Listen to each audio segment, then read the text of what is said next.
então a gente aqui para a gente iniciar a nossa leitura. Como vocês sabem, né, a gente está lendo o Avivamento do Odre Novo, e esse livro, o Avivamento do Odre Novo, começa pelo capítulo 7. Por que começa pelo capítulo 7? Porque o capítulo 7 é confrontando as estruturas de orgulho.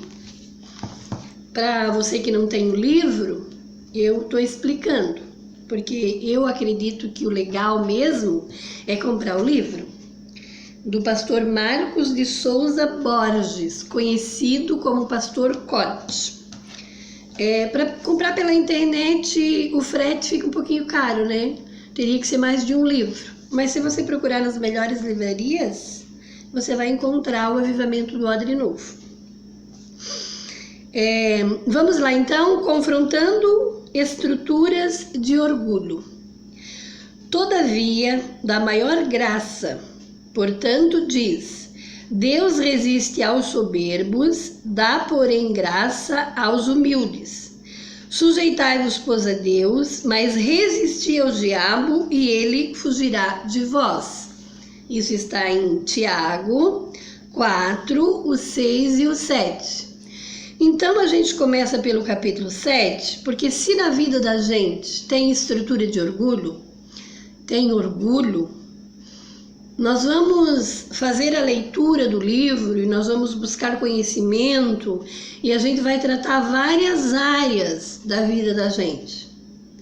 Porém, quando tem orgulho na vida da gente, a gente não absorve aquilo que o Senhor está nos ensinando, aquilo que o Senhor está se revelando.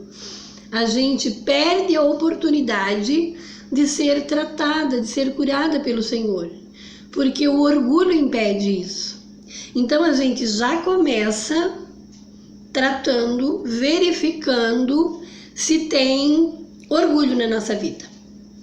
Entenderam, meninas? Então vamos fazer o seguinte, nós vamos orar agora, tá bom? Pai, em nome de Jesus, nós estamos diante do Senhor. Diante do Senhor, Pai. Nós colocamos a nossa vida diante do Senhor, crendo que o Senhor tem um propósito com o clube de leitura, com a busca pelo conhecimento do Senhor, pela busca com o conhecimento da Tua Palavra. Senhor, para que a Tua Palavra venha trazer nas nossas vidas aquilo que ela foi liberada, Senhor, trazer cura, trazer libertação, para que o Senhor nos alcance através da Tua Palavra. Pai, em nome de Jesus, nós queremos nos submeter à Tua Palavra. Espírito Santo, que cada uma de nós, o Senhor conhece profundamente cada uma de nós.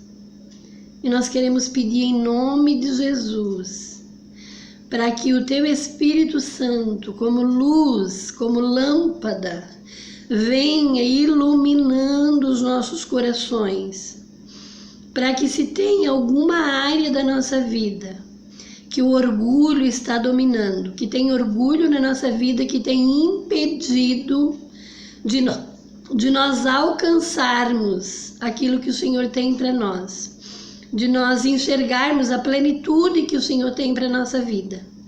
Nós queremos pedir em nome de Jesus que Tu tenhas liberdade, Espírito Santo, para agir nas nossas vidas. Muito obrigado, Senhor, pela Tua ação neste momento. Nós queremos declarar que nos submetemos somente ao Senhor e à Sua Palavra. Em nome de Jesus, amém. Amém? Vamos começar então. Esse texto fala sobre o necessário processo de sujeição a Deus, que procede o confronto espiritual com hostes demoníacas. Sujeitai-vos a Deus é o que assevera Tiago. Sempre que humildemente suportamos esse processo de quebrantamento, submetendo-nos a Deus e crucificando estruturas de orgulho, estamos aptos a resistir vitoriosamente ao diabo.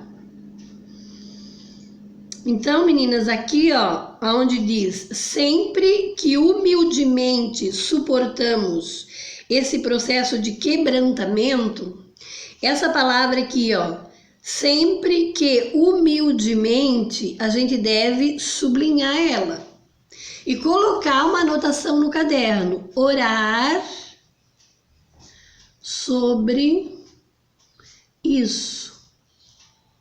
Por que eu estou dizendo isso? Porque a gente precisa entender o que é se submeter sempre que humildemente suportamos esse processo.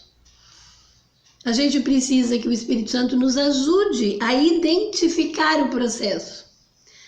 Porque eu tenho visto na minha vida, algumas vezes eu tive essa experiência de que nós estamos passando por um processo de quebrantamento, que é o Senhor que está nos submetendo àquela prova, e por causa do orgulho nós não enxergamos. Então a gente precisa fazer o quê? A gente precisa orar sobre isso. A gente precisa colocar diante do Senhor. Senhor, eu quero que o Teu Espírito Santo me faça lembrar, que o Teu Espírito Santo me mostre que eu estou num processo. Me ensina essa humildade aqui. Eu preciso de ter essa humildade para que eu possa suportar o processo. Somente com esse posicionamento de uma busca da ajuda do Espírito Santo, nós vamos identificar o processo. Assim sendo, como introdução, gostaria de especificar 4 princípios evidenciados por Tiago, que constroem uma sequência muito importante na batalha espiritual. Primeiro, antes de Deus resistir ao diabo, ele resiste aos soberbos. Então, esse é um primeiro princípio. Digamos que a gente tem uma ideia assim, ó. Isso é coisa do diabo, é o diabo que está fazendo isso na minha vida. Mas a gente é de Deus. Mas a gente é soberbo, tem soberba na vida da gente. Mas nós clamamos e queremos que Deus atue a nosso favor. E o Senhor vem, porque quando nós clamamos, Ele vem. Mas antes dele resistir ao diabo que está agindo, que está atrapalhando a nossa vida, ele vai resistir ao soberbo. Então você pode perceber que o negócio já é forte. O maior problema de Deus não é o diabo, são os soberbos. Muitas vezes estamos lutando e guerreando contra situações malignas que nos assolam, sem nenhum resultado. Repreendemos os demônios e nada acontece. Às vezes a coisa só piora. Estamos berrando. Sai demônio. Tá amarrado. Mas são os demônios que estão nos resistindo. Mas não são os demônios que estão nos resistindo. É o próprio Deus. Ele está com sua mão no nosso peito, resistindo ao nosso orgulho. Portanto, antes de resistir ao diabo, a Bíblia deixa claro que ele vai resistir aos soberbos. O grande desafio de Deus é o coração endurecido do homem.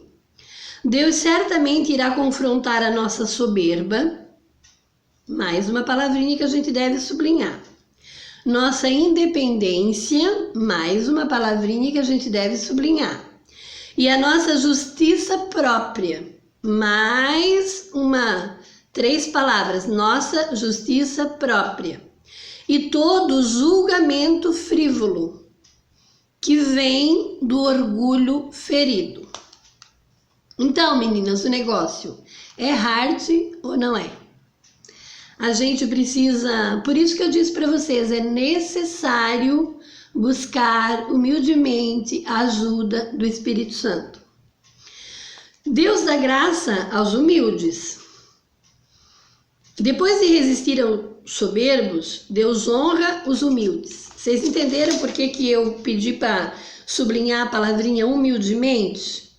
Sujeitai-vos a Deus, que é o que assevera Tiago.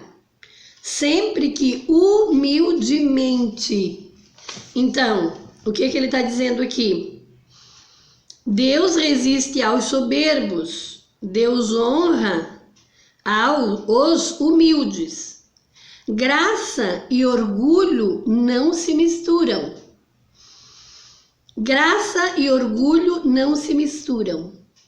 Eu dou uma dica também, que você escreva essa palavrinha, graça e orgulho não se misturem. Faça a impressão dela numa folha de sulfite ou do seu jeito e coloque em alguns lugares, assim, no espelho, quando você levanta de manhã que você vai fazer a sua higiene, tá lá, graça e orgulho não se misturam.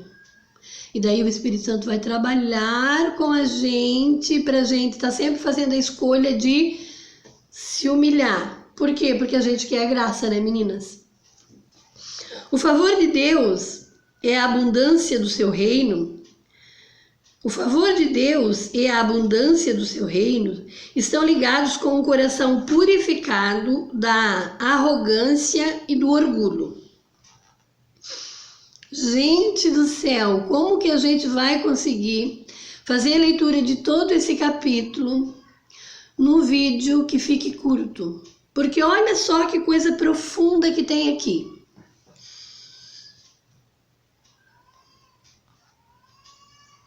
O favor de Deus e a abundância do seu reino estão ligados com um coração purificado da arrogância e do orgulho. Então, tem uma promessa de vida abundante? Tem uma promessa que no reino de Deus há abundância e há mesmo? E como nós fizemos para acessar essa abundância do reino de Deus? Por que não alcançamos essa abundância? Por que temos tanta dificuldade em ter essa abundância que o reino de Deus promete? Está aqui o favor de Deus e a abundância do seu reino estão ligados com o coração purificado da arrogância e do orgulho. Aqui a gente já tem uma resposta, certo? Porque se a gente tem encontrado muitas dificuldades em alcançar abundância em certas áreas da nossa vida, significa que tem arrogância e tem orgulho. Estados crônicos de desgraça pessoal e familiar são respaldados por esquemas de orgulho. A humildade é a chave que abre a porta da graça. Tudo que peca contra a humildade nos conduz a uma vida estéril e desfavorável. O poder do pecado se aloja no orgulho ferido. Quando nos humilhamos, a graça de Deus jorra e inunda a nossa vida. Experimentamos uma capacitação de Deus que vence o poder do pecado. Humildade é o grande segredo da santidade. A insuficiência da graça divina em relação a cadeias pecaminosas que não conseguimos vencer é justificada pelo pecado de orgulho. A insuficiência da graça divina em relação a cadeias pecaminosas que não conseguimos vencer é justificada pelo pecado de orgulho. A insuficiência da graça divina, aquele pecado que se repete de geração em geração, áreas da nossa vida que a gente não consegue sair vitorioso, sair vitoriosa. A graça do Senhor, ela pode nos alcançar? Sim, não tem área, não tem nada que a graça do Senhor não possa alcançar e mudar aquela história.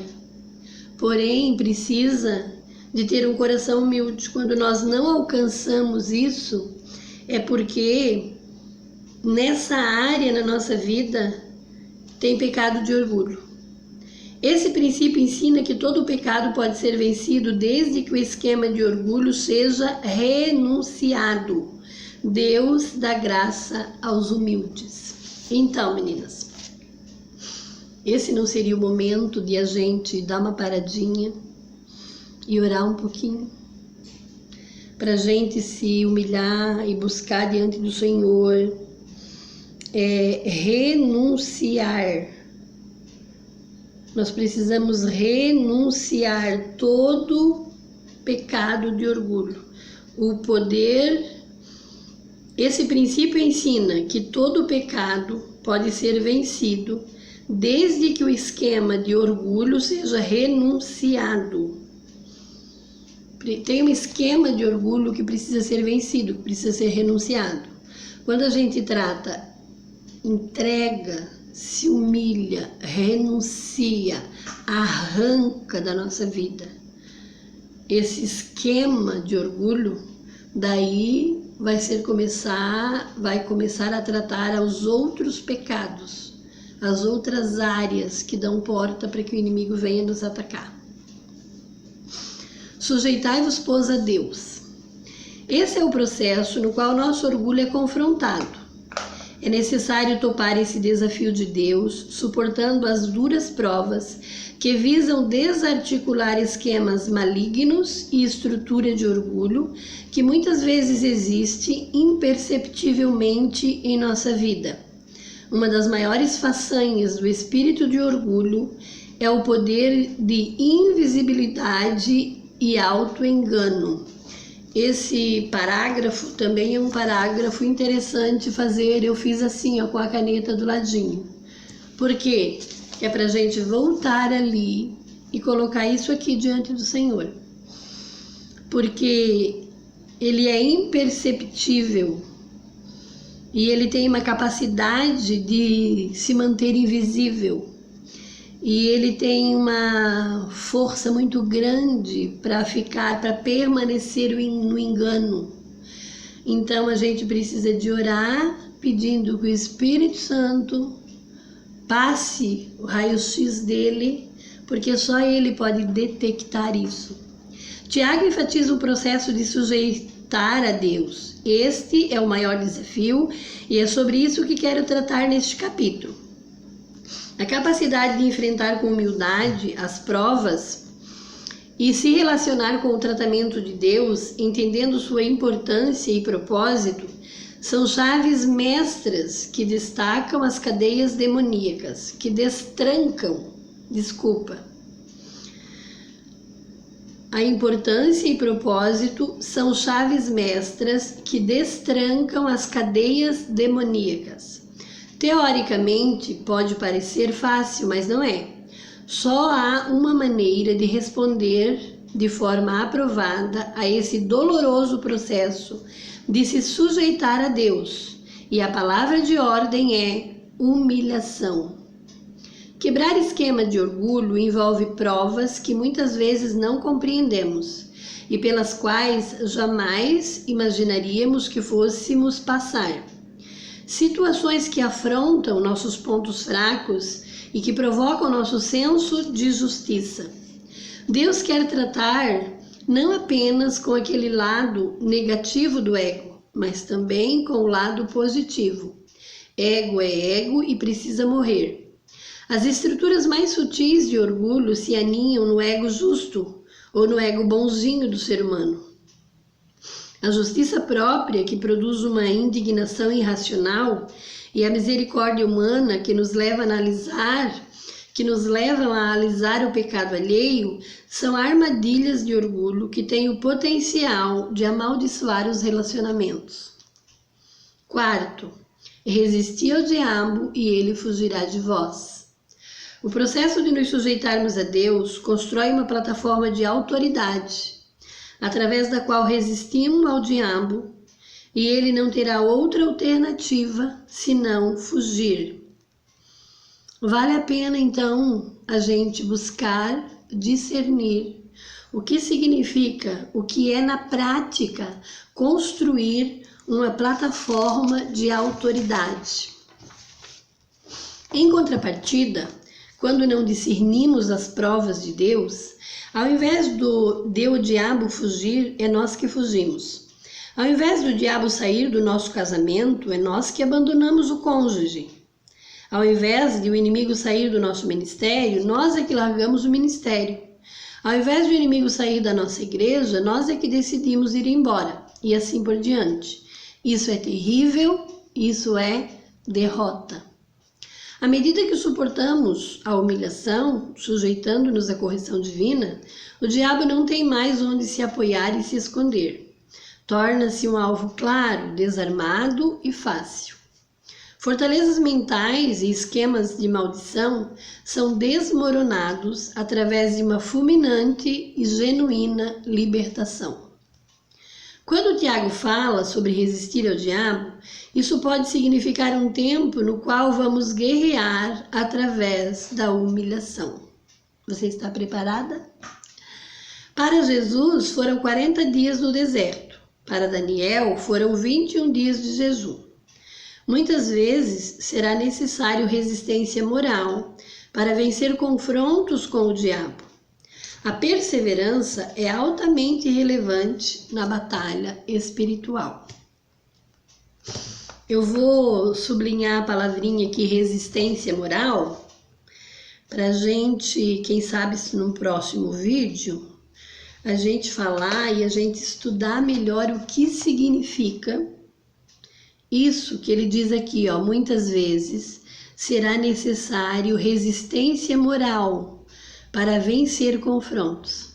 Você entende que para entender claramente o que significa na prática, o que é resistência moral. A perseverança é altamente relevante na batalha espiritual. Vamos ilustrar esse processo de se sujeitar a Deus e resistir ao diabo no contexto de uma libertação familiar. Ora, partindo Jesus dali, retirou-se para regiões de Tiro e Sidom. E eis que uma mulher cananeia, provinda daquelas cercanias, clamava dizendo: Senhor, filho de Davi, tem compaixão de mim, que minha filha está horrivelmente endemoniada. Contudo, ele não lhe respondeu palavra. Chegando-se, pois, a ele os seus discípulos, rogavam-lhe, dizendo: Despede-a, porque vem clamando atrás de nós. Respondeu-lhes ele: Não fui enviado, senão as ovelhas perdidas da casa de Israel. Então veio ela e, adorando-o, disse: Senhor, socorre-me. Ele, porém, respondeu: Não é bom tomar o pão dos filhos e lançá-los aos cachorrinhos. Ao que ela disse: Senhor, mas até os cachorrinhos comem das migalhas que caem da mesa dos seus donos? Então respondeu Jesus e disse-lhe: Ó mulher, grande é a tua fé. Seja feito como queres. E desde aquela hora sua filha ficou sã. Está registrado em Mateus 15, 21 e 28. Meninas, então é o seguinte, vamos fazer o seguinte agora. Se a gente parar um pouquinho para meditar e a gente se colocar no lugar dessa mulher. Imagina, uma necessidade muito grande. Tem um assunto gravíssimo para resolver. Imagina, era filha dela. Você sabe o que significa isso, né? Quem é mãe sabe o que um filho é pra gente. Imagina, algo terrível. Ela ouviu falar de Jesus, ela creu que Jesus era o enviado, o esperado pelo povo de Israel, e ela foi em busca de uma solução para a vida dela. Ela creu que ele tinha como resolver o problema dela. Agora imagina eu e você, se nós estivéssemos no lugar dessa mulher, né, trazendo para os nossos dias, para a gente, para ficar mais fácil da gente entender. Imagina que a gente escuta que tem alguém, que é uma pessoa que ora em nome de Jesus, que é um homem de Deus, digamos assim. Daí a gente vai lá porque a gente quer buscar a solução para o problema da gente. E quando a gente chega lá, essa pessoa, né, que no caso aqui Jesus era o enviado de Deus, era aquele que se apresentava como o Messias, era aquele que fazia milagres. Imagina ela chegando perto com toda aquela expectativa de que ele vai resolver o meu problema e de repente ela é tratada dessa maneira. Agora eu queria que você e eu fôssemos bem sinceras. Quando ele respondeu ali, quando ela disse, Senhor, filho de Davi, tem compaixão de mim, que a minha filha está horrivelmente endemoniada. Contudo, ele não respondeu palavra. Então, você imagina isso? Você consegue se colocar no lugar dela quando ele não respondeu? Ela clamando, desesperada, com aquela expectativa enorme que ele ia resolver o problema dela, e ele simplesmente não reage. Como que você faria? O que você faria? Qual seria a sua reação? Eu já me coloquei nesse lugar. E quando eu comecei a analisar as primeiras vezes que eu fiz esse, não foi um resultado legal. Porque se eu fosse ignorada, desprezada, eu não ia ter uma reação boa. Entendeu? Quando se trata de quando o Senhor começa a trabalhar com a gente, para a gente enxergar o nosso orgulho, é um momento que a gente deve de parar e pensar. Agora nós temos a história aqui, certo? A gente vai lendo e a gente sabe que depois ele atendeu. Ela não tinha o final da história. Se fosse você lá, você não tinha o final da história. Você ia permanecer. Como que tem sido no nosso dia a dia, quando nós somos colocados à prova e nós reagimos daquele jeito e a gente ainda diz assim, eu não posso fazer nada, esse é o meu jeito de ser. Entendeu, meninas? Vamos continuar? Por muitas vezes li esta passagem sem entendê-la. Aos meus olhos parecia algo absurdo, um desatino total de Jesus. Até que, meditando mais cuidadosamente nesse texto, percebi que o meu entendimento estava cego pelo meu próprio orgulho. Estava passando por situações muito difíceis e injustas aos meus olhos, através das quais minha alma foi adoecendo. Sentia-me frustrado e desgastado. Eram provas fortes que não faziam sentido. De repente, meus olhos se abriram e pude entender que tudo aquilo tinha um objetivo maior. Deus estava confrontando o meu orgulho. Ao analisar esse episódio, fica bem claro que muitas situações miseravelmente demoníacas estão ligadas à estrutura de orgulho em nossa vida. Em vista disso, podemos compreender que existe algo ainda mais nocivo que o poder de demônios alojados numa pessoa, o orgulho que os aloja. Entende? Existe algo mais nocivo do que o demônio. É o orgulho que aloja, que é a casinha para ele se estabelecer ali e ficar trazendo desgraça para a vida da pessoa. Sondando meu coração e analisando meus próprios problemas, consegui desvendar uma tendência viciante que se baseia no orgulho ferido. A raiz de 90% dos nossos maiores problemas e conflitos é uma coisa só: orgulho. O pior do orgulho é que ele é como um mau hálito. Quem tem não sabe que tem. Isso torna mais difícil compreender certas provas às quais Deus nos submete. Lembra lá atrás quando a gente falou da questão de que ele é invisível, de que ele tem uma forma muito de auto-engano? Então, a gente não consegue perceber, identificar na gente mesmo. A gente sempre dá uma ajeitada para explicar, na verdade, o orgulho que a gente tem. O orgulho humano é um depósito de feridas pelas quais demônios se tornam o senhor de muitas situações de desgraça. Dessa forma, é que muitas pessoas perdem a batalha, pois se deixam levar pelo orgulho e por muitas feridas. Infestação demoníaca na família.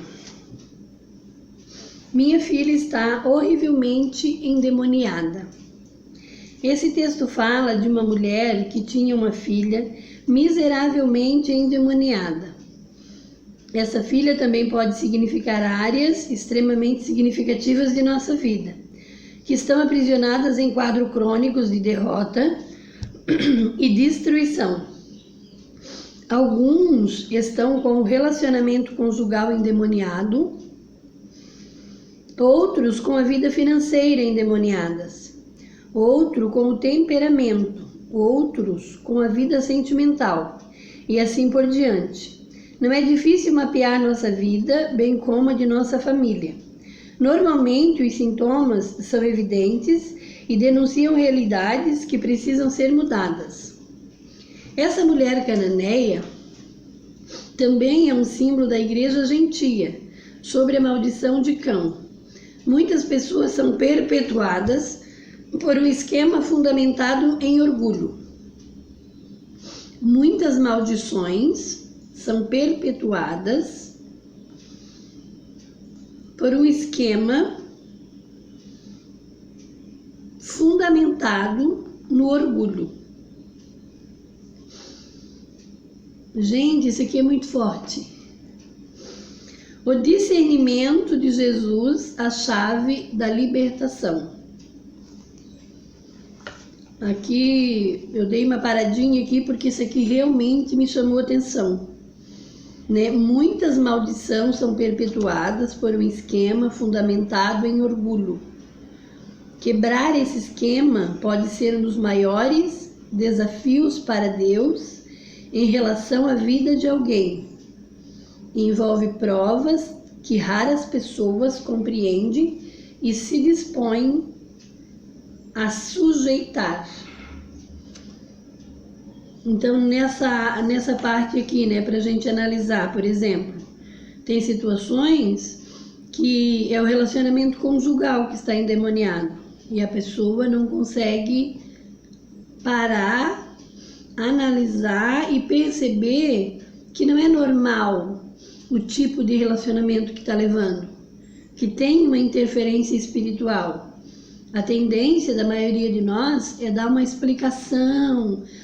Porque quase todo mundo passa por isso, porque assim, por aquilo, sabe? Não consegue parar e identificar que existe um problema espiritual e que as coisas espirituais, elas precisam ser resolvidas espiritualmente.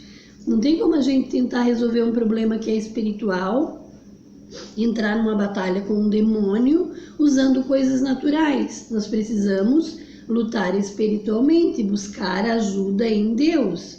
Tem pessoa que tem a vida sentimental extremamente problemática e acha que é normal.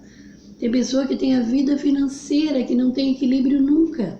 E isso também é algo que a pessoa precisa de parar, analisar e buscar uma direção de Deus para a situação. Buscar ajuda do Senhor para compreender o porquê de certas coisas. São ciclos que ficam se repetindo, se repetindo, se repetindo. A pessoa tem dificuldade de encarar como algo que é, digamos, endemoniado. As pessoas têm horror a isso. E daí, por causa desse orgulho, isso vai se perpetuando, passando de geração em geração. Nós vamos começar agora o discernimento de Jesus, a chave da libertação. Quando aquela mulher se aproximou de Jesus, ele teve um discernimento. Ele discerniu o que estava por trás, o que ela precisava, o que ela queria. Ele discerniu no espírito dele quando ela se aproximou dele. Temos em pauta um caso clássico de batalha espiritual. Jesus exerce um discernimento surpreendente. Ele conseguiu provocar na vida dessa mulher uma atitude que produziu por si mesma a libertação, pelo qual ela clamava. Será que Jesus poderia apenas ter expulsado aquele demônio pronto? A gente pensa que seria bem mais prático, né, gente? Muitos de nós gostaríamos que fosse assim conosco, mas não é dessa forma que funciona. Deus não quer curar nossa vida superficialmente. O caminho para algumas libertações envolve passar por provas duríssimas. Ao sermos provados e tratados por Deus, a libertação acontece. A questão aqui não é vencer os demônios, mas sermos vencidos por Deus. Vencidos por Deus na questão de parar para admitir que precisa da ajuda de Deus naquela situação, que não vai conseguir resolver sozinho, que chega de dar murro em ponta de faca, como se diz. Sabe, ser vencido por Deus e dizer, não, realmente eu preciso da ajuda do Senhor, porque isso aqui escapou do meu controle. Quando a gente é vencido por Deus e se submete totalmente a Ele, daí, nesse processo de estar caminhando com o Senhor estará trabalhando em nós para esses demônios que estão infestando aquela área que nós estamos com problema, eles vão ter que ir saindo. Essa mulher simplesmente precisava ter sua atitude alinhada com um princípio específico de Deus, que resultaria numa solução radical do seu problema. Não foi uma tarefa simples. Jesus foi a raiz da situação espiritual dela. Jesus foi na raiz, meninas, do problema espiritual delas. Então, esse é o primeiro capítulo que a gente está fazendo, né? E eu gostaria, meninas, que vocês me dessem a opinião de vocês como está indo. Se a gente deve fazer mais corrido, ler mais e explicar menos. Eu gostaria da opinião de vocês, tá bom, Ruth? A sua opinião é muito importante para mim, tá? Se você consegue ir acompanhando assim, a gente ler mais e comentar menos. Ou se vocês tiverem alguma dúvida, vocês podem mandar para mim, que daí no próximo a gente faz só para tirar as dúvidas, tá bom? Jesus foi na raiz da situação espiritual dela. Ele não fez rodeio. Mesmo correndo um grande risco de ser terrivelmente mal interpretado, como muitos de nós não entendemos ao lermos esse texto, ele permaneceu firme no seu discernimento. Muitos ressentimentos contra Deus nascem de respondermos às suas provas sem uma visão do nosso orgulho. Lembra daquilo que a gente falou lá no início? Daquilo que eu falei ali, que como que nós reagiríamos diante daquela situação? Imagina, por exemplo, você, Isa, ou qualquer uma de nós, lembra que a gente falou sobre isso, né, ali no início? Como que a gente reagiria àquela forma do Senhor tratar ela? Quando ele ficou em silêncio, que não respondeu, muitas de nós já sairíamos correndo e xingando e dizendo que nada a ver dali naquela situação. E a mesma coisa, quando ele diz aqui, muitos ressentimentos contra Deus nascem de respondermos às suas provas sem uma visão do nosso orgulho. Aqui é algo que a gente precisa parar e pensar um pouquinho, porque quando a gente está lendo um livro, a gente vai lendo e a gente não para entender, para discernir o que está ali. Tem situações acontecendo na vida da gente o tempo todo e nós não olhamos aquela situação de uma maneira, por quê? Porque nós estamos envolvidos no nosso orgulho. Muitos ressentimentos contra Deus nascem de respondermos às suas provas sem uma visão do nosso orgulho. Quer dizer, eu acho que eu não sou orgulhosa. Então, eu respondo aquela situação de maneira que não é a forma que é para mim responder corretamente. Eu não tenho visão do meu orgulho, daí eu acho que eu tenho razão. E quando eu entendo e me humilho, eu vejo que eu sou uma pessoa orgulhosa, eu estou com orgulho naquela situação, então eu vou me humilhar. Isso só aponta para as novas provas que virão, até que a invisibilidade do nosso orgulho seja removida e a humilhação tome seu lugar. Por isso, Jesus submeteu aquela mulher a um processo duro e contínuo de humilhação, que correspondido seria talvez o único caminho para uma resposta sobrenatural de Deus. Jesus estava levando aquela mulher a provocar essa resposta, que ela mesma tanto queria. Isso é discernimento, é mapeamento espiritual. É interessante como existem muitas rotas e armas de libertação. Jesus mencionou castas demoníacas que apenas são expelidas através de jejum e oração. Ele também venceu a Satanás através da palavra de Deus. A adoração também é outro poderoso caminho de batalha espiritual, pelo qual o rei Josafá venceu seus inimigos, e assim por diante. Porém, nessa situação, percebemos uma entidade demoníaca que só seria vencida trilhando uma estreita e difícil rota de humilhação. É importante mencionar que essa mulher já conhecia ao Senhor Jesus como Salvador. Ela se dirigiu a Jesus como filho de Davi, um título usado apenas para se referir ao Messias. Ela já tinha revelação divina de que Jesus era o Cristo, o Messias prometido, o Redentor do homem. Algumas vezes no Novo Testamento vemos Jesus simplesmente expulsando demônios. Outras vezes presenciamos libertação. Existe uma diferença entre expulsão de demônios e libertação. Nessa situação, presenciamos um clássico de libertação, algo profundo e definitivo. Sujeitando-se a Deus, humilhai-vos perante o Senhor e Ele vos exaltará. Vamos analisar o doloroso processo de libertação ao qual essa mulher foi submetida. O que realmente significa isso que Tiago disse? Sujeitai-vos a Deus?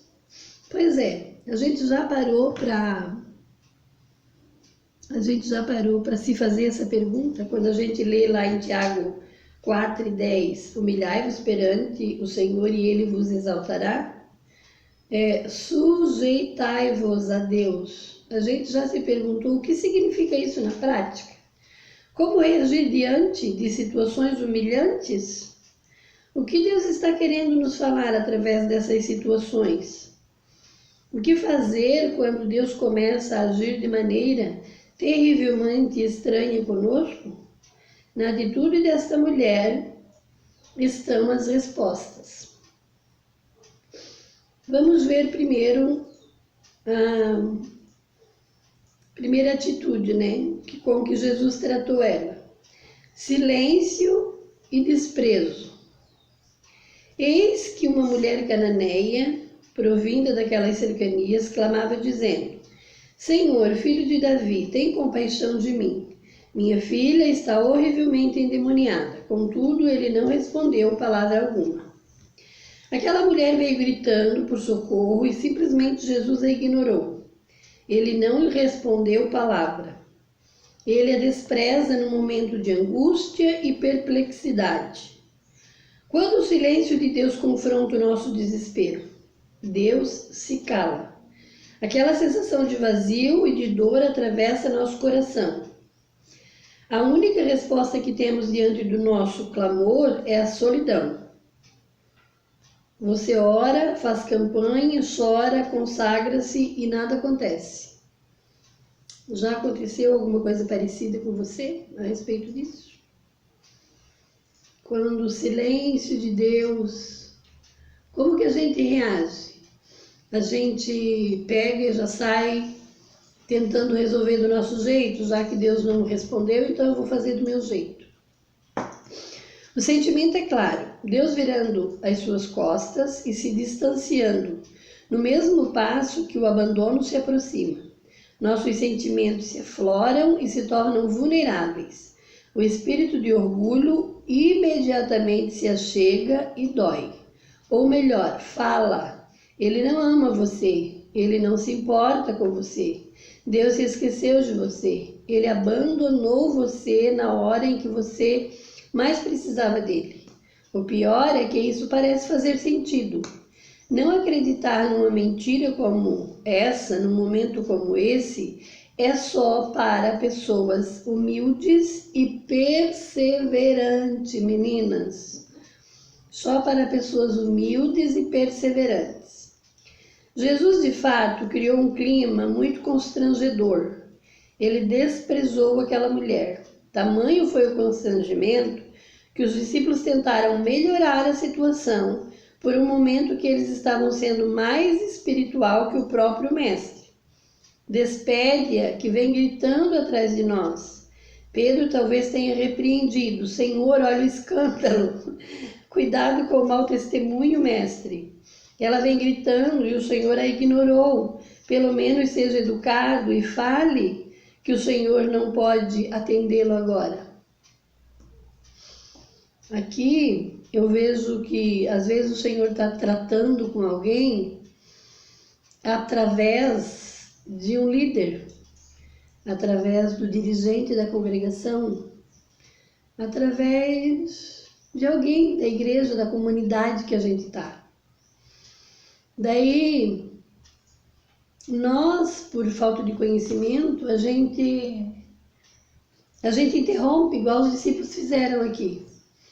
A gente acha que aquela pessoa não está, que aquele líder não está sendo coerente. A gente diz, mas olha, ele não poderia estar fazendo isso. E, na verdade, o que está acontecendo é que aquela pessoa está passando por uma situação, ela está sendo levada a uma situação de prova. O Senhor está provando ela. Aqui é algo para a gente pensar. Antes da gente fazer qualquer comentário a respeito da vida de alguém e se colocar a favor de mas ele não poderia ter feito isso ou coisa assim, a gente deve de orar, se aquietar e buscar no Senhor uma resposta. Discriminação. Agora nós vamos para o segundo, né? A primeira foi silêncio e desprezo. Segundo, discriminação. O Senhor tratou ela com silêncio e desprezo. Ela venceu a prova, ela continuou clamando. Ela não parou, ela perseverou. Daí, na segunda fase, vem a discriminação. Imagina, né? Nós a essas alturas. Respondeu-lhes ele: não fui enviado senão as ovelhas perdidas da casa de Israel. Quando os discípulos tentam amenizar o constrangimento inicial da situação, vem uma resposta ainda mais agressiva. Jesus impetra um outro golpe fortíssimo contra a insistência daquela mulher. Ele a discrimina racialmente. Ele se omite em relação a ela por causa da sua nacionalidade. Ele a inferioriza em relação aos judeus, provocando especialmente o seu orgulho que precisava ser vencido. Essa resposta de Jesus é uma provocação racial e no nosso contexto poderia ser uma provocação denominacional. Apenas imagine se você, como um bom batista, estivesse clamando a Jesus e ele lhe falasse: agora só estou abençoando os presbiterianos, não tenho tempo para você. Você ora pelo avivamento de sua igreja e o avivamento acontece na igreja vizinha, que você tem como concorrente. Senhor, eles não são tão espirituais quanto nós. Por que isto, Senhor? O orgulho denominacional é uma das maiores brechas do corpo de Cristo, onde Satanás e seus demônios têm se infiltrado com todo tipo de perturbação, inveja, inimizades, etc. Jesus deixou muito claro que uma casa dividida será devastada. O orgulho precede a divisão, que compromete a autoridade e traz a destruição. A gente poderia simplificar, trazer para nós assim, Por exemplo, o orgulho familiar. Digamos que o orgulho familiar é uma das brechas que o inimigo usa contra as famílias. Por exemplo, ali ele diz assim que se você estivesse orando por um avivamento e acontecesse na igreja do vizinho, mas no caso, se a gente está orando por algo da nossa família, se eu estou buscando alguma coisa a respeito da vida dos meus filhos, mas daí não está acontecendo nada a respeito dos meus filhos, mas acontece com a família do fulano, entendeu? Aquilo que eu queria, que eu estou buscando, que acontecesse, por exemplo, na vida do meu filho, da minha filha, ou na vida do meu marido, ou alguma coisa que a gente quer a respeito da nossa família, e parece que o negócio está travado, não anda. Daí tem uma outra família, às vezes até parente, que lá está acontecendo tudo o que eu estou orando para que aconteça na minha. Entende? Quando a gente traz mais para a nossa realidade, daí a gente começa a se sentir deixado de lado. Quando a gente começa a comparar, a prestar atenção de que o Senhor está fazendo nas outras famílias e na minha não, eu estou dando uma brecha para o inimigo. O orgulho denominacional ou o orgulho familiar é uma das maiores brechas do corpo de Cristo, é uma das maiores brechas na família, onde Satanás e seus demônios têm se infiltrado com todo tipo de perturbação, inveja, inimizades, etc. Jesus deixou muito claro que uma casa dividida será devastada. Orgulho precede a divisão, que compromete a autoridade e traz destruição. Essa foi a síndrome de Jonas. Jonas não podia suportar o fato de Deus abençoar os ninivitas. Ele não gosta dos ninivitas, eram inimigos de Israel. Jonas não queria um avivamento em Nínive, ele queria esse avivamento em Jerusalém. Ficou chateado com Deus, mas foi exatamente dessa forma que Deus confrontou seu orgulho nacionalista. Em Marcos, a Bíblia explica melhor a nacionalidade dessa mulher. Era grega, sírio-fenícia de nação. Está em Mateus 7:26. Naquele momento, a prova se tornou mais específica. Sua nacionalidade tinha fortes ligações com estruturas de orgulho. Orgulho nacional pode ser claramente discernido com o ponto no qual aquele demônio que possuía sua filha se apoiava. Ela era grega, ou seja, da elite cultural vigente, muito culta, talvez também rica, bem posicionada na sociedade, mas com um problema literalmente demoníaco. É importante mencionar que, apesar dos romanos terem dominado o mundo pela força, os gregos o conquistaram filosoficamente, inclusive o Império Romano. A cidadania grega era símbolo do orgulho intelectual, cultural e espiritual.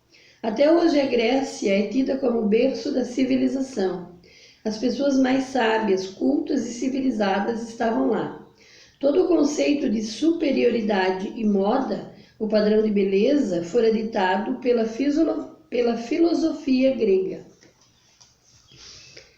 Aqui há uma parte que eu acho bem interessante, que é a hora da gente pegar o caderninho e anotar, orar sobre isso. Orar sobre isso. E marcar ali a página e eu coloco eu faço um risquinho em volta. Por quê? Porque dentro disso aqui que ele coloca, a gente tem que identificar na vida da gente, né? Será que a gente não é orgulhosa de ser da família tal? Ou pertencer a trabalhar na empresa tal? Será que a gente não tem orgulho disso? Será que a gente não se acha superior a certas classes? É algo que a gente precisa refletir. Jesus precisou tocar nesse assunto, nesse ponto. Jesus precisou tocar nesse ponto. Aquela mulher era grega em cultura e língua. Algo havia em relação a isto que precisava de ajuste. Nesse ponto se alojava a raiz do orgulho e superioridade que desencadeou o quadro de miséria que ela enfrentava. Certas informações são chaves tremendas que explicam a situação espiritual em que a pessoa vive. Certas informações são chaves tremendas que explicam a situação espiritual em que a pessoa vive. Essa foi talvez o principal aspecto no qual o discernimento de Jesus se embasava. A partir disso, fica fácil delinear um procedimento que vai provocar a libertação necessária. Todo preconceito revela uma idolatria em relação à nossa reputação. Todo preconceito, então a gente faz a palavrinha preconceito. Todo preconceito revela uma idolatria em relação à nossa reputação. Isso precisa ser tratado. Ao tratar preconceituosamente aquela mulher, Jesus estava confrontando o complexo de superioridade que os gregos tinham em relação ao resto do mundo. Mesmo assim, aquela mulher, ainda numa posição de intercessão, o adora dizendo: Senhor, socorre-me. Ela derrota o preconceito grego e seu orgulho nacionalista. Ofensa, a terceira questão. A terceira atitude de Jesus com relação àquela mulher. Ele tinha desprezado, ele tinha discriminado e agora ele ofende ela. Ela, porém, respondeu: não é bom. Ele, porém, respondeu: não é bom tomar o pão dos filhos e lançá-lo aos cachorrinhos. Jesus estava agora tocando na dignidade humana daquela mulher. Jesus desceu o nível, ofendendo-a publicamente. Foi uma coisa muito forte. Não havia como provocar mais a carnalidade de uma pessoa de alta estirpe. Aquela mulher foi ignorada, discriminada e agora ofendida pelo próprio Jesus. Jesus agrediu aquela mulher em relação à filiação. Ele não só a desconsiderou como filha, mas a considerou como um animal imundo. Chamou-a de cadela. Naquele momento, os discípulos já estavam suando frio. Não era possível uma atitude tão baixa. Jesus tinha perdido a cabeça. Não havia uma razão. Aquela mulher era também uma descendente, mas havia uma razão. Aquela mulher era também uma descendente de Canaã, filhos de Cão, que descobriu a nudez de seu pai Noé. Havia um legado de desonra, paz na sua linhagem. Os cananeus também eram conhecidos como pessoas que desprezavam as coisas sagradas. Havia um ditado em Israel que dizia: não jogueis aos cães e aos porcos as vossas pérolas. Quando Jesus confronta esse esquema de propagação de iniquidade na sua linhagem, ela mais uma vez se humilha e intercede, invocando a libertação divina. Ainda que os traumas em relação à sua família estavam sendo provocados, todavia ela superou a prova da rejeição familiar também. Surpreendentemente, ela respondeu: os cachorrinhos comem das migalhas. Ela se humilhou tanto que naquele momento todo o seu orgulho deu seu último suspiro de vida. Satanás teve um ataque cardíaco naquele momento. Os demônios ficaram endemoniados. Aquilo foi como uma bomba no inferno. Palavras insuportáveis para qualquer demônio. Ela deixou bem claro que Jesus não era apenas seu Salvador, mas seu dono, seu Senhor. A 300 mil quilômetros por segundo na velocidade da luz, ou melhor, na velocidade das trevas, aquele demônio que afligiam sua família fugiram. Com certeza, naquele momento, Jesus suspirou aliviado e, ao mesmo tempo, surpreso por ouvir tamanha declaração de humildade. Ele havia conseguido levá-la ao ponto da libertação absoluta. O poder de Deus fluía com tanta autoridade que Jesus explicou imediatamente o que havia acontecido. Aqui entendemos que a fé é dimensionada pela humildade. A fé é dimensionada pela humildade. Então, gente, isso aqui é tão profundo porque a gente gosta do final da história, né? A gente busca o final da história, a gente quer a cura, a gente quer a libertação, a gente quer a vida plena que Jesus tem para nós. Mas a gente entender que existe na nossa vida coisas que não faz parte da natureza de Deus e que o Senhor precisa trabalhar para tirar, para nos transformar na natureza divina, passar por esse processo é que é a parte difícil, a parte que nós não gostamos. Daí é o momento que a fé é dimensionada pela humildade. Quando nós temos fé que realmente isso pode ser mudado na nossa vida, quando nós buscamos na palavra de Deus e a nossa fé ela é acrescentada, a gente entende que o Senhor ele tem a resposta, ele tem a solução para o nosso problema. Daí a gente se dispõe a se humilhar, a se submeter, tanto quanto for preciso, para a gente alcançar aquilo que o Senhor tem para as nossas vidas. E não é nada mais, nada menos do que vida abundante. É isso que Jesus tem para nós. Para a gente chegar a essa vida abundante, a gente precisa passar por essa limpeza de tudo aquilo que não é da natureza divina que está em nós. O novo nascimento é isso, é nós desenvolvermos na nossa vida a natureza de Jesus, a natureza de Cristo. E isso é algo muito profundo, isso é uma informação, é um conhecimento maravilhoso, meninas, porque, gente, é muito profundo isso aqui. O Senhor, Ele quer se revelar para nós. E Ele fica, digamos que torcendo para que nós venhamos vencer essas provas aqui. E chegarmos nesse lugar que é necessário. Esse final aqui que a menina foi liberta, isso é quando a gente já experimentou algo parecido. O Senhor já nos alcançou, já nos deu vitórias extraordinárias. E a gente sabe que tem um processo para a gente chegar lá. E a gente se submete ao processo. O momento, a alegria, a bênção de receber aquela vitória, de ver algo transformado na nossa vida, eu diria que vale a pena o processo todo, mesmo que doa muito. Depois, quando nós terminamos a parte da ofensa, nós chegamos na exaltação.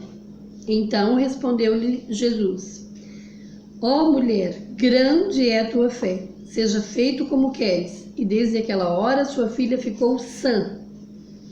Através da humilhação, uma prova de fogo, todas as cadeias demoníacas romperam-se, toda a maldição se foi. Fé tem tudo a ver com a capacidade de humilhação. Onde existe humildade, existe fé. Onde existe orgulho, muitas fortalezas demoníacas serão levantadas. É algo bem interessante a gente prestar atenção que humildade, ser humilde, não é ter espírito de vítima. Não é ter espírito de coitadinha, ai, como eu sofro, ai, porque é assim mesmo, ai, porque eu tenho que carregar essa cruz. Isso não é humildade, né, meninas? A gente precisa de entender isso, discernindo a prova da humildade. Vamos ler mais um pouquinho para ver se tem aqui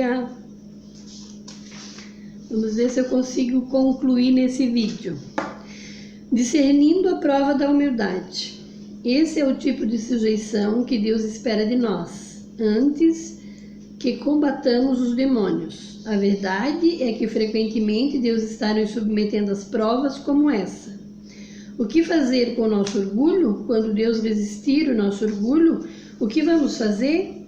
Você percebe lá no fundo que não são as pessoas que estão refutando você, é Deus mesmo? Como reagimos? A injustiça de Deus está sempre em contraste com a nossa justiça própria. Sempre que nos relacionamos com uma situação na qual temos uma forte impressão de Deus estar sendo injusto conosco, é porque nossa justiça própria está em xeque. Quando cogitamos que Deus está sendo muito duro conosco, na verdade, nós é que estamos sendo muito duro com Ele. O princípio da intercessão. Aqui também percebemos uma poderosa ligação entre a humilhação e a oração respondida. Uma grande fé brota no solo de uma grande humilhação. Aqui nasce o verdadeiro espírito da intercessão. Como fazemos nossas orações subirem, serem exaltadas? A humilhação é a resposta. Deus é perito em exaltar atitudes realmente humildes. Tiago confirma: humilhai-vos, pois, debaixo da potente mão de Deus, para que a seu tempo ele vos exalte. 1 Pedro 5 e o versículo 6. Então, meninas, era isso. A gente concluiu o capítulo 7. Foi uma experiência muito boa. Eu espero que vocês venham interagir comigo, me dando ideias, me dando opiniões, vendo aquilo que eu posso melhorar, para a gente continuar com o nosso clube de leitura. O próximo vídeo eu vou começar do capítulo 1 desse livro que a gente está lendo, certo, meninas? Do Avivamento do Odre Novo, capítulo 1. Deus vos abençoe, um beijo grande no coração de cada uma de vocês. Eu tô com saudade de vocês, tá bom? Beijo.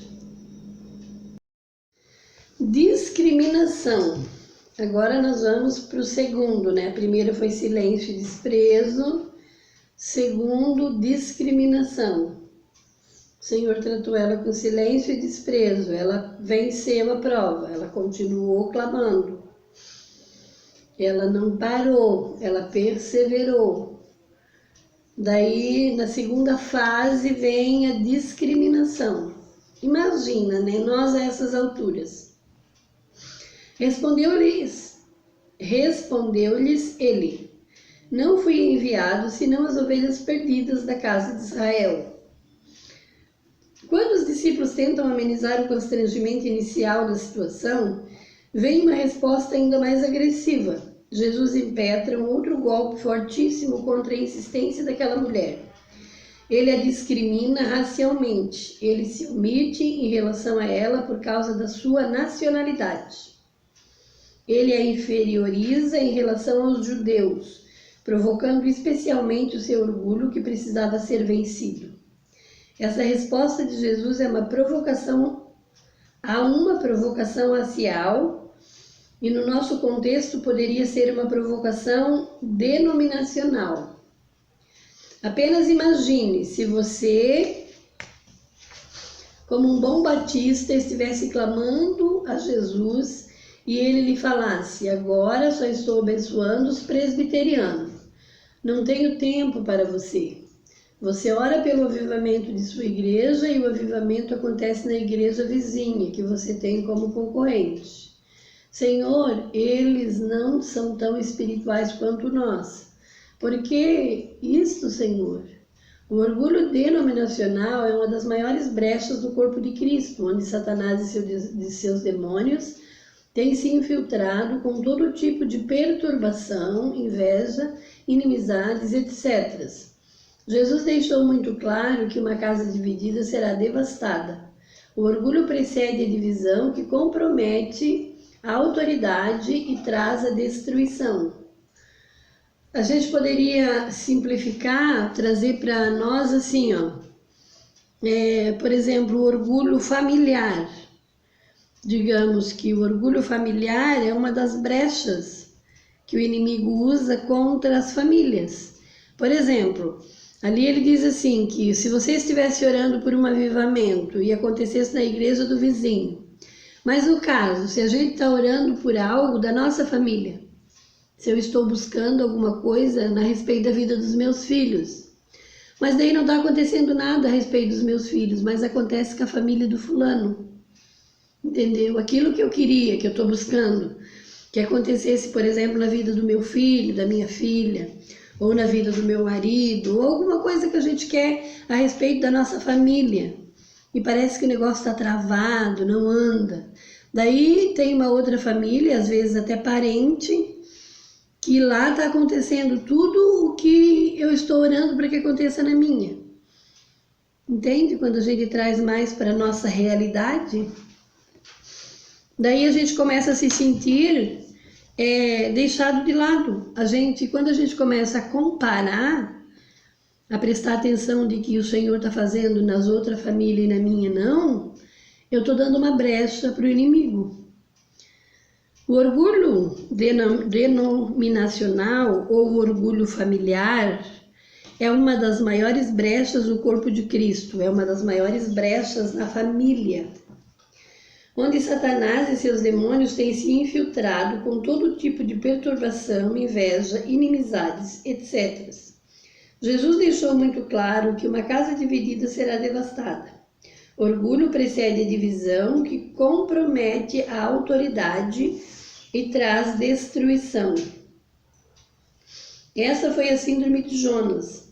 Jonas não podia suportar o fato de Deus abençoar os ninivitas. Ele não gosta dos ninivitas, eram inimigos de Israel. Jonas não queria um avivamento em Nínive, ele queria esse avivamento em Jerusalém.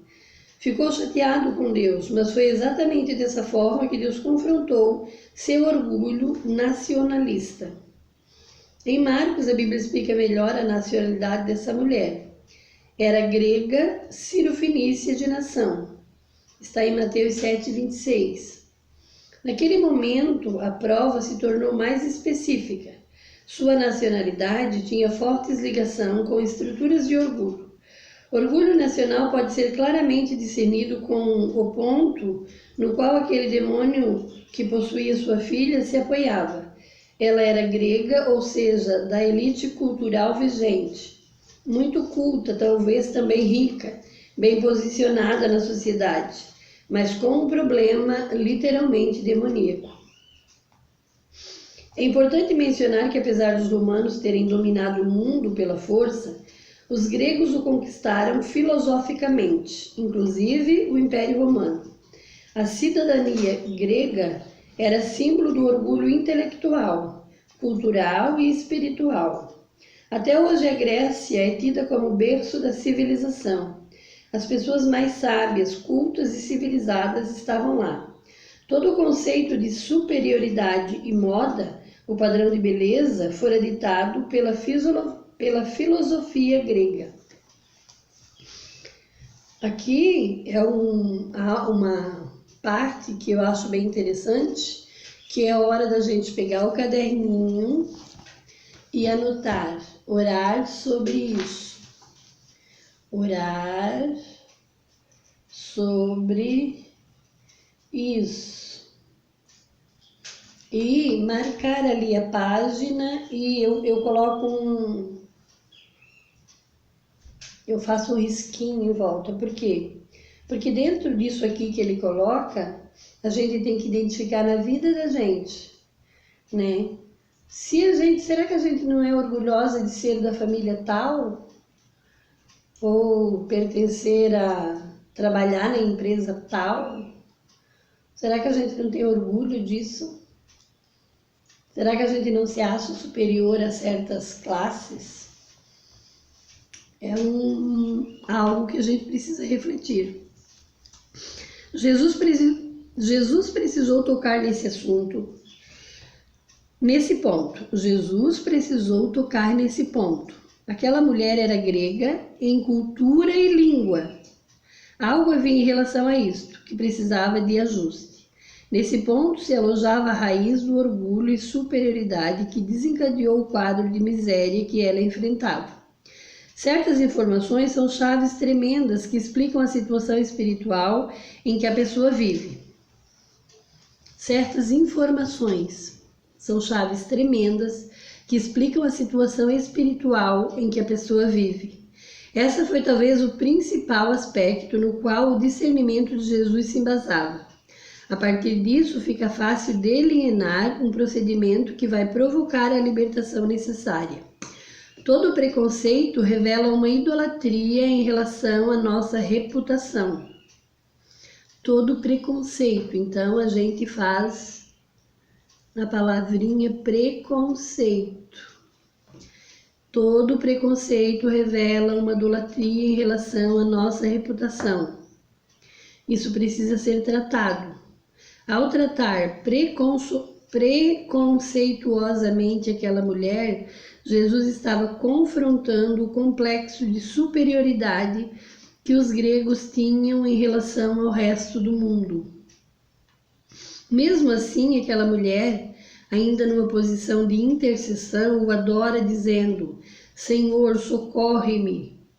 Ela derrota o preconceito grego e seu orgulho nacionalista. Ofensa, a terceira questão. A terceira atitude de Jesus com relação àquela mulher.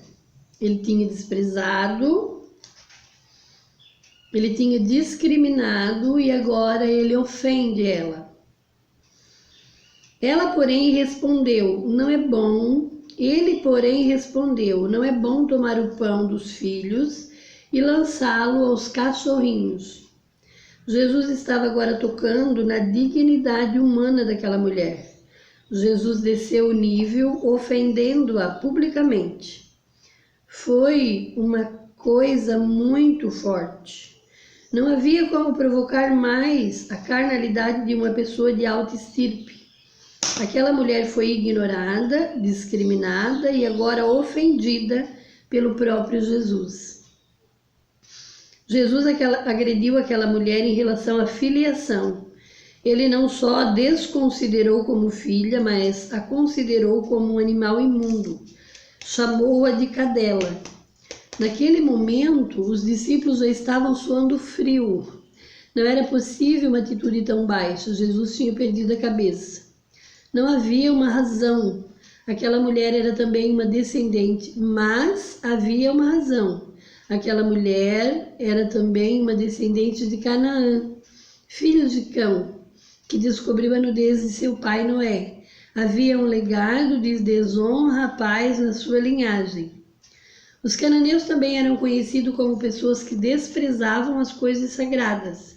Havia um ditado em Israel que dizia: não jogueis aos cães e aos porcos as vossas pérolas. Quando Jesus confronta esse esquema de propagação de iniquidade na sua linhagem, ela mais uma vez se humilha e intercede, invocando a libertação divina. Ainda que os traumas em relação à sua família estavam sendo provocados, todavia ela superou a prova da rejeição familiar também. Surpreendentemente, ela respondeu: os cachorrinhos comem das migalhas. Ela se humilhou tanto que naquele momento todo o seu orgulho deu seu último suspiro de vida. Satanás teve um ataque cardíaco naquele momento. Os demônios ficaram endemoniados. Aquilo foi como uma bomba no inferno. Palavras insuportáveis para qualquer demônio. Ela deixou bem claro que Jesus não era apenas seu Salvador, mas seu dono, seu Senhor. A 300 mil quilômetros por segundo na velocidade da luz, ou melhor, na velocidade das trevas, aquele demônio que afligiam sua família fugiram. Com certeza, naquele momento, Jesus suspirou aliviado e, ao mesmo tempo, surpreso por ouvir tamanha declaração de humildade. Ele havia conseguido levá-la ao ponto da libertação absoluta. O poder de Deus fluía com tanta autoridade que Jesus explicou imediatamente o que havia acontecido.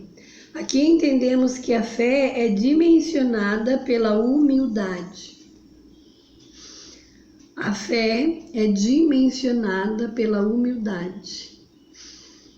Então, gente, isso aqui é tão profundo porque a gente gosta do final da história, né? A gente busca o final da história, a gente quer a cura, a gente quer a libertação, a gente quer a vida plena que Jesus tem para nós. Mas a gente entender que existe na nossa vida coisas que não faz parte da natureza de Deus e que o Senhor precisa trabalhar para tirar, para nos transformar na natureza divina, passar por esse processo é que é a parte difícil, a parte que nós não gostamos. Daí é o momento que a fé é dimensionada pela humildade. Quando nós temos fé que realmente isso pode ser mudado na nossa vida, quando nós buscamos na palavra de Deus e a nossa fé ela é acrescentada, a gente entende que o Senhor ele tem a resposta, ele tem a solução para o nosso problema. Daí a gente se dispõe a se humilhar, a se submeter, tanto quanto for preciso, para a gente alcançar aquilo que o Senhor tem para as nossas vidas. E não é nada mais, nada menos do que vida abundante. É isso que Jesus tem para nós. Para a gente chegar a essa vida abundante, a gente precisa passar por essa limpeza de tudo aquilo que não é da natureza divina que está em nós. O novo nascimento é isso, é nós desenvolvermos na nossa vida a natureza de Jesus, a natureza de Cristo.